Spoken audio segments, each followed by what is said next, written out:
अस्सलाम वालेकुम, welcome back again. आज हम केमिस्ट्री पार्ट 1 चैप्टर नंबर 8 के लेक्चर नंबर 36 को डिस्कस करेंगे।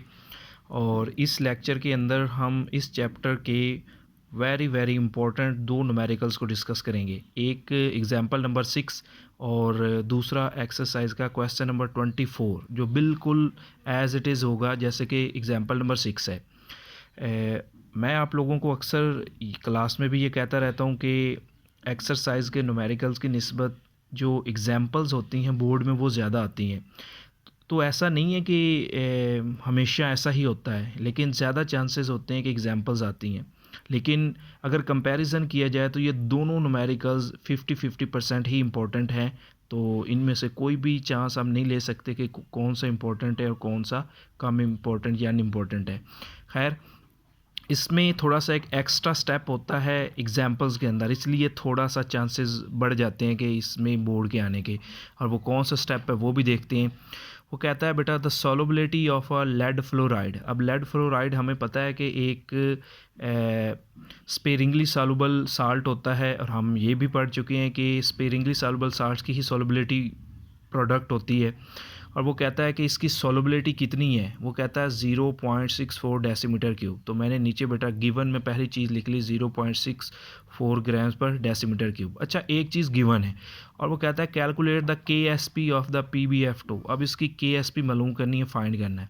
इसमें एक्स्ट्रा स्टेप ये है जो ये यहाँ पे किया गया है। और ऐसा हमने क्यों किया? अगर बेटा गौर किया जाए ना इसके यूनिट पे सॉल्युबिलिटी के, तो ये यूनिट बेटा ग्राम्स पर डेसीमीटर क्यूब का मतलब है, इस तरह से हम इसको लिखते हैं ग्राम्स पर डेसीमीटर क्यूब। और ग्राम्स यूनिट होता है मैस का, और हमारे पास ये डेसीमीटर क्यूब यूनिट होता है वॉल्यूम का। ये डेंसिटी गिवन है, ठीक हो गया, in the form of solubility. ठीक हो गया।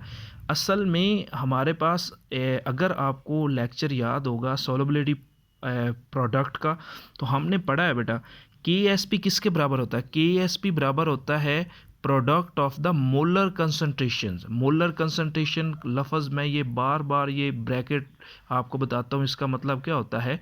मोलर कंसंट्रेशन हमें मोल्स में चाहिए, वो तो बेटा आपके पास ग्राम्स पर डेसीमीटर क्यूब में है।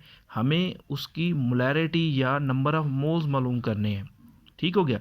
इसलिए हमें पता है कि मोल्स हम कैसे निकालते हैं। जो ये उसका बेटा यहाँ पे डेंसिटी गिवन होगी, इसको हम लेड फ्लोराइड के मोलर मास के साथ डिवाइड करेंगे तो उसके मोल्स आ जाएंगे। क्लियर?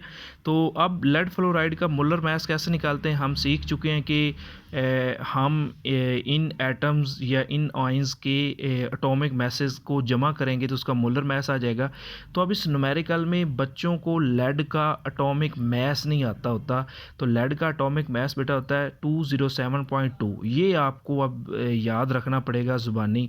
तो इस तब ही जाके ये न्यूमेरिकल सॉल्व करेंगे। तो लेड का बेटा एटॉमिक मास होता है 207.2 प्लस 2, और फ्लोरीन का होता है 19। इन दोनों को मल्टीप्लाई करेंगे, फिर इसमें प्लस करेंगे तो आंसर आ जाएगा 245.2 ग्राम्स पर मोल। तो अभी मैंने आपको बताया कि जितने उसकी कंसंट्रेशन गिवन है उसको उसके मोलर मास से डिवाइड करेंगे तो आंसर आपके पास क्या आ जाएगा बेटा 2.6 10⁻⁻³ तो अब ये उसकी मोलैरिटी या कंसंट्रेशन आई है।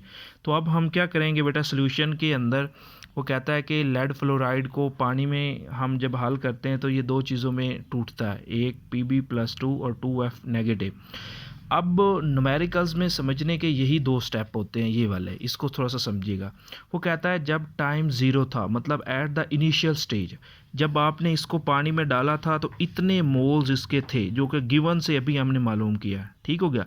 और आयोनाइजेशन चूँकि स्टार्ट में थी नहीं है तो इसकी कंसंट्रेशन ज़ीरो होगी। वो कहता है एक्विलिब्रियम पे क्या हुआ? एक्विलिब्रियम पे ये हुआ कि ये मिसाल के तौर पे सारे के सारे आयोनाइज हो गए, ये ख़त्म हो गए, और इतने ही मोल्स इसके बन गए। और इसके मोल्स उतने नहीं बनेंगे, इसके थोड़ा सा समझिएगा, ये मैंने थोड़ी सी स्पेस यहाँ पे रखी है। अब इतने देखो आयोनाइज होने से ये तो बने, जितने पॉजिटिव बने हैं उतने ही नेगेटिव, लेकिन यहाँ पे नेगेटिव देखो 2 गुना है पॉजिटिव की निस्बत। तो यहाँ पे हम क्या करेंगे, 2 के साथ इसको क्या करेंगे, मल्टीप्लाई करेंगे। क्लियर? और मैं आपको इसके थ्योरेटिकल टॉपिक में सिखा चुका हूँ कि हम इसको s के साथ रिप्रेजेंट करते हैं, इसको हम 2s के साथ रिप्रेजेंट कर सकते हैं। ये बुक का तरीका है। आप डायरेक्टली ये ना लिखने के s और 2s जैसे मैंने आपको उन लेक्चर में सिखाया लिख के उनके अंदर वैल्यूज़ दर्ज करके फिर भी आंसर सेम आएगा। ठीक हो गया। आगे बेटा KSP का फार्मूला हमें पता है कि बेटा आयनिक प्रोडक्ट होती है। हमने PB और F चूँकि इसके साथ 2 लिखा इसलिए हम उसको पावर में लेके चले गए। अब इसकी जगह पे हमने S चूँकि उसकी कीमत दर्ज कर दी बेटा सॉल्युबिलिटी, और F की जगह पे 2S है उसको ले लिया। आगे S मल्टीप्लाई बाई 2 का स्क्वायर 4, S की पावर यहाँ पे क्या आ जाएगी बेटा, यहाँ पे आ जाएगी 2। ठीक हो गया। अब ये 2 और 1 ये आपस में मिलकर कितने बन जाएंगे, s की पावर 3। अब 4 आगे बेटा s सोलबिलिटी जो गिवन है, सोलबिलिटी वही है जो हमने जो गिवन है 2.6 10⁻³ की पावर 3। अच्छा, इसका एक तरीका तो है, आप कैलकुलेटर से इसको डायरेक्टली सॉल्व कर सकते हैं, मतलब उसका क्यूब लेंगे तो फिर भी आंसर निकालेगा। लेकिन आसान तरीन तरीका क्या है, ये देखो 4 पहले का वैसा लिखा है, आगे मैंने 3 बार ये रकम लिख दी है। ठीक हो गया। जैसे कि x की क्यूब का मतलब क्या होता है, x को 3 बार मल्टीप्लाई कर देते हैं, बिल्कुल वैसे मैंने 3 बार कर दिया। सिंपल कैलकुलेशन है, कुछ नहीं किया मैंने। 4 2.6 और 2.6 सबको मल्टीप्लाई किया है तो आंसर आ गया 70.3। और मैंने साथ में ये 10⁻⁻³ ये वाली 10⁻⁻³ 10⁻⁻³ इन सबको इकट्ठा करके 10⁻⁻9 लिख लिया। और थोड़ा सा बुक वाला आंसर लाने के लिए पॉइंट मैंने बेटा यहाँ से लेके आ गया। ये सिग्निफिकेंट फिगर्स में आपको पता है कि पहले नॉन ज़ीरो डिजिट के बाद पॉइंट आना चाहिए, साइंटिफिक नोटेशन भी यही सिखाता है। तो इसलिए 10⁻⁻9 से कम होकर कितना हो गया 10⁻⁻8। ये सारी कैलकुलेशन ऐसे बच्चों की तरह समझाने का एक ही मकसद है, ये बोर्ड में लॉन्ग आता है और आप ये कैलकुलेशन यहाँ से गलत कर देते हैं।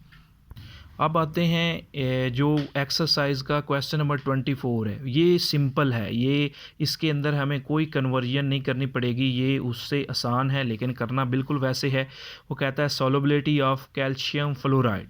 बेटा कैल्शियम फ्लोराइड की सोलबिलिटी गिवन है, वो कितनी है बेटा 2.05 10⁻⁻4। ये नीचे देखो मैंने s सोलबिलिटी लिखा है। और वो कहता है उसकी फाइंड आउट क्या चीज़ करनी है, KSP मालूम करना है एज इट इज़। जैसे अभी मैंने आपको सिखाया है कि सोल्यूशन के अंदर CaF2 को मतलब पानी में डिज़ोल्व करेंगे तो ये आयोनाइज हो जाएगा Ca+2 के अंदर, 2F- के अंदर। देखो सारी सेम टू सेम है। उसके अंदर एक एक्स्ट्रा स्टेप था कि उसके अंदर हमने उसकी कंसंट्रेशन या डेंसिटी उसको कह लो या उसकी कंसंट्रेशन को में से हमने मोलैरिटी निकाली थी, मतलब उसके मोलर कंसंट्रेशन निकाली थी। इसमें मोलर कंसंट्रेशन ही गिवन है। तो वो कहता है जब टाइम ज़ीरो था, इनिशियल स्टेज थी, तो सारे के सारे कैल्शियम फ्लोराइड की शक्ल में आपके पास साल्ट मौजूद था, पानी में डिज़ोल्व किया, ये ज़ीरो थे, ये भी ज़ीरो थे। जब इक्विलिब्रियम पे पहुँचे ये ज़ीरो हो गए, इन दोनों की कंसनट्रेशन क्या होगी, बराबर होगी। अब चूँकि F के साथ 2 है तो इस नेगेटिव जो आयंस बनेंगे वो डबल बनेंगे, इसलिए यहाँ पे 2 के साथ क्या करना पड़ेगा, मल्टीप्लाई करना पड़ेगा। ये भी मैं आपको सिखा के आया हूँ। और इसकी सॉल्युबिलिटी को S के साथ लिखा है, इसकी सॉल्युबिलिटी को 2S के साथ लिखा क्योंकि ये उसकी निस्बत कितनी है, दुगनी है। आगे KSP मालूम करना है बेटा। आयनिक प्रोडक्ट होती है, F के ऊपर पावर में 2 इसलिए चला गया क्योंकि उसके साथ कोएफिशिएंट में 2 आता है बेटा, ये भी हम सीख चुके हैं। कैल्शियम की जगह पे उसकी सॉल्युबिलिटी आ गई बेटा और फ्लोरीन की जगह पे उसकी सॉल्युबिलिटी आ गई। तो आगे बेटा वही है, 2 का स्क्वायर लेंगे 4s² मिलके 4s का क्यूब। आगे देखो 4 बेटा, अब इस s क्यूब को हम ऐसे भी लिख सकते हैं एक स्टेप के अंदर। ये देखो 4 आगे मैं मल्टीप्लाई s क्यूब लिख सकता हूँ 2.05 10⁻⁻4 इसकी पावर 3। ठीक हो गया। अब ये स्टेप मैंने नहीं लिखा था, मैंने डायरेक्टली लिख दिया। अब इसको खोल के ये 4 आ गया बेटा, देखो इसको 3 बार मैंने लिखा है, 1 2 3 बार लिखा है बेटा। ठीक हो गया। ये भी मैं सिखा चुका हूँ कि हम ऐसा क्यों लिखते हैं। उसके बाद मैंने सिंपल मल्टीप्लिकेशन की है, 4 2.05 2.05 2.05 इन चारों रकमों को मल्टीप्लाई करने से आंसर आता है 34.46। और इन पावर्स को अब जमा कर लेते हैं, 4 4 8 4 12। तो ये मैंने यहाँ पे लिख लिया है, तो हमारे पास आ जाता है 10⁻⁻12। तो अगर हम नेक्स्ट देखते हैं तो हमने इसको राउंड ऑफ करना है बेटा, तो इसको इधर लेके आ जाएंगे तो ये -12 से कम होकर किधर आ जाएगा -11। तो ये दोनों बहुत ज़्यादा इंपॉर्टेंट हैं न्यूमेरिकल्स। अगर किसी को ना समझ आए तो कमेंट बॉक्स में पूछ सकते हैं।